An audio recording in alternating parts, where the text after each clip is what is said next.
नमस्कार विद्यार्थी मित्रांनो, स्वागत आहे आपलं संतोष के अकॅडमीवरती. विद्यार्थी मित्रांनो, बघा आपण बघितलं असेल तर राज्य सेवा पूर्व परीक्षा आपली 1 डिसेंबरला आहे आणि याचं हॉल तिकीट जे आहे विद्यार्थी मित्रांनो हे आउट झालेलं आहे. तर आता विद्यार्थी मित्रांनो बघा, तुम्हाला जर हॉल तिकीट डाउनलोड करायचं असेल लॅपटॉपवरती किंवा मोबाईलवरती दोन्हीपैकी कुठं तुम्ही हॉल तिकीट डाउनलोड करून त्याची प्रिंट काढू शकता.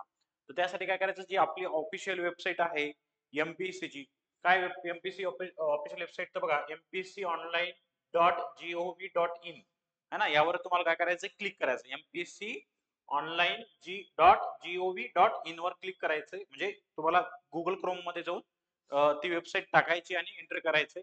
तर काय होईल, तुमचं हे पेज ओपन होईल. बरोबर, पेज ओपन झाल्यानंतर तुम्हाला काय करायचं, जो तुमचा रजिस्टर ईमेल आयडी आहे किंवा जो मोबाईल नंबर तुम्ही दिलेला आहे तो मोबाईल नंबर तुम्हाला इथे टाकायचा आहे.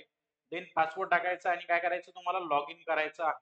आता जे विद्यार्थी प्रॉब्लेम येत असेल किंवा पासवर्ड विसरला असेल तर लॉग इन मध्ये जाऊन तुम्ही म्हणजे फॉरगॉट पासवर्ड असेल त्यावर क्लिक करून तुम्हाला मेलवरती तुम्हाला काय नवीन पासवर्ड टाकून तो तुम्ही हे करू शकता. ओके, तर तुम्हाला अशा पद्धतीने काय करायचं, तुम्ही मोबाईलवर किंवा आपलं जे लॅपटॉप वगैरे असेल त्यावरती तुम्ही हॉल तिकीट डाउनलोड करू शकता व्यवस्थित प्रकारे. आणि बघा, लक्ष द्या की जे जुने हॉल तिकीट आले होते ते म्हणजे नवीन हॉल तिकीट जनरेट झालेले आहे हे लक्ष ठेवायचं आपल्याला. ओके, आणि त्यात सगळ्यात महत्वाचं एक गोष्ट अशी की तुम्हाला डेट चेक करायची.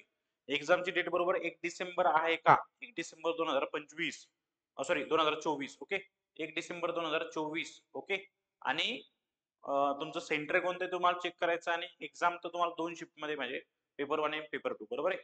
का बरं मी चेक करायचं म्हणतो, कारण की जे काही म्हणजे जुने जे हॉल तिकीट होते ते अपलोड नसावे असं म्हणणं माझं. म्हणजे रिफ्रेश करायचं तुम्हाला, नवीन हॉल तिकीट आलं की ते एकदा तुम्हाला चेक करायचंय, जे की 1 डिसेंबर 2024च्या एक्झामचं असणार आहे आपल्या. ओके, तर विद्यार्थी मित्रांनो बघा, जास्तीत जास्त व्हिडिओ लाईक करा, शेअर करा आणि सर्व विद्यार्थी मित्रांनी व्यवस्थितपणे हॉल तिकीट डाउनलोड करून तुमचं सेंटर कोणतं असेल ते बघायचं. जास्त दूर असेल तर 1 दिवस अगोदर तुम्हाला जिथं काय सेंटर असेल तुमचं 200-300 किलोमीटर, तर त्या त्या ठिकाणी तुम्हाला 1 दिवस अगोदर जाऊन तुम्हाला वेळेत व्यवस्थित पद्धतीने तिथं हजर राहायचं आहे. ओके, तर सर्व विद्यार्थ्यांना खूप खूप शुभेच्छा एक्झामसाठी आणि अभ्यास करा. शेवटचे 8 दिवस आपल्याकडे आहे.